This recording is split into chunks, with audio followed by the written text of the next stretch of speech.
everyone, I'm Dionysius. We are here tonight with Mr. Orlando Wilson. Hello, Andy. Ciao. And I would like to discuss a certain topic. Today we saw a video of a drone, of a Hezbollah drone, flying over some Israeli port. Was it Haifa or something like that? Haifa. Okay, and in my eyes, there was a complete lack of defense, countermeasure, or whatever. The funny thing is, when that video come out, and I didn't realize it, that came out today, Hezbollah was live streaming that. Oh. And it wasn't just the port, they flew over spy installations, etc. And the fact that Hezbollah, especially Israel is at war, that Hezbollah was able to fly a drone over the port of Haifa that was, if I am correct, was attacked the other day by missiles from Iraq. So all the geolocation, all this, coordination, geolocation, all this stuff. Yeah. So there was absolutely, the drone flew in undetected and was able to do the surveillance, which means if it can do the surveillance, it can do the attack. Well, the thing is, people have not realized that there is not such a thing as a foolproof defense. There is not such a thing as, it's not just setting up a wall. Well, this is the thing. This is how drones have changed things. And again, looking at it from installation security, and I was talking to somebody this afternoon, I was on about oil, we was using this popped up, and again, how to secure an oil installation. And they're like, places they know, yes, they have got defenses up, but they're not going to be able to defend against this drone. Yeah. Even if they've got military on site, the military surface-to-air missiles, as far as I know, are not going to be able to go after the drone because the drone is too small. And even if they can, the drone will cost a few hundred euros. The defense is going to cost what? Yeah, but I don't think that affects. I don't think they could lock on to that unless it's guided. Yeah. They're not going to lock on to the heat signature. And we're not far from, drone swarms. Drone swarms. Let me just shout out, and we were talking about this thing this afternoon, and this gentleman I was talking to was on about an oil facility, port, etc. And we were discussing how these places could be targeted. To learn how to defend, you got to think about how to attack. How would you attack it? Yeah. And I said to him, if I was looking to work out the defense for this place, if I was a bad guy, my initial reconnaissance would be releasing silver foil balloons. Mm-hmm. Because again, if you've got defense that can pick up on those silver foil balloons, they'll be able to pick up on a drone. Okay. But the chances are nobody's going to be able to pick up on those silver foil balloons. Would you attach anything to the balloons, or just? Okay. If it's initial reconnaissance, why? Okay, just to see what. Just to see if there's a reaction. Okay. And I think this is how detailed you need to be. If you've got a facility and you can't pick up on a silver foil balloon. But you just mentioned the balloons, and my mind went to the Chinese balloons, a year ago or something like that. The North Koreans are doing it now. They're sending balloons across the border into the south with feces and rubbish. Okay. So everything's going low tech again. We're going back to balloons. Yeah. The Israelis are using a trebuchet to send fireballs into whatever. So everything's going low tech again.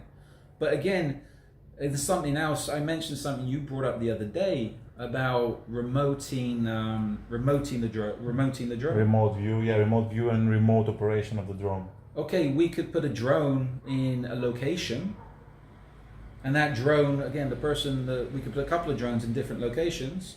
The person that put them there can disappear, and those drones can then be remotely operated from a different country or anywhere in the world. Yeah. So this is where it's like the drone can be in place, the operator can be in another country, another time zone, another continent, and you can still perform an attack. Yeah. So even down to, I think the thing as far as ports are concerned, how are you going to, or logistical hubs, how are you going to protect those areas? And I mentioned again about, on the post I put up, about how could a vessel in a port protect itself? Mm-hmm. Even if they've got anti-drone measures at sea, even if they got guys on guard with shotguns, if you're going into a port, you're not going to be able to have a guy on board with a shotgun. Why? Because of the legalities with firearms, etc., etc. If you've got jammers, you're not going to be able to use the jammers in most ports because, again, you have to obey the laws of the country that you're going into. The jammers in the port can interfere with communications, etc., etc. So how are you going to protect against these? And the funny thing is, because it all comes down to money. If you hit one target and then you force everybody to defend all targets 24/7, Well, you think the insurance costs. If one ship is hit, then okay, that's a war zone. The insurance for ships going into that area has just gone through the roof. and the cost of whatever they're carrying. That's terrorism. Yeah. And this is what people don't realize. People think, okay, terrorism is about causing inconvenience and causing cost. It's putting fear into people. It doesn't have to be a direct attack. If there's an incident and everybody's insurance goes through the roof, it's the same if you look at what's happened in Eilat in Israel. Okay. Apparently no ships are going into Eilat. Tourism is dead. Tourism's dead in Israel. Why? Because the Yemenis have been hitting Eilat. Okay. So that's made that a no-go area. You look at the issues with the ships coming through the Red Sea. How much the insurance costs have gone through the roof. Yeah. So that the insurance cost goes up, so the cost of goods goes up globally. That's terrorism. That's very interesting. So oil installation facilities are in trouble. I think a lot of facilities are in trouble. It's just, how do you start to defend against this stuff? Because people's not been, I can put it, people have taken their, I wouldn't say people have taken their eye off the ball.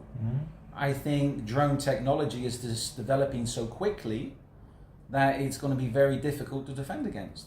Drone technology is developing a hell of a lot quicker and simpler than drone defense. Yeah.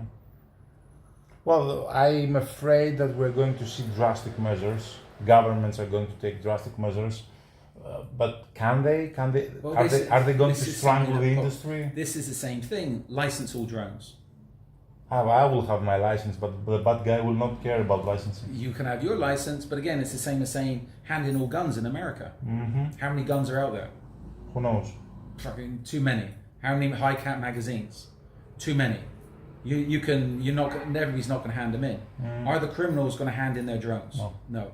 Can people make drones? Yes, absolutely.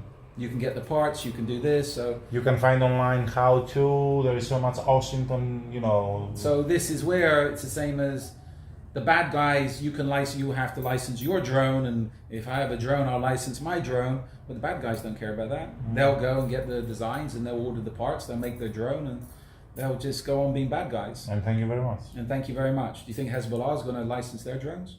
Most probably, Yeah. Is the Yemenis going to say, "Excuse me, we've got some drones here. We need licensing. Can we get some permits for these guns as well?" No. Like, fuck you, right? Yeah, especially after what they've been through all these years. But that's another story. Yeah. We're not going to get political, even though people know we're political.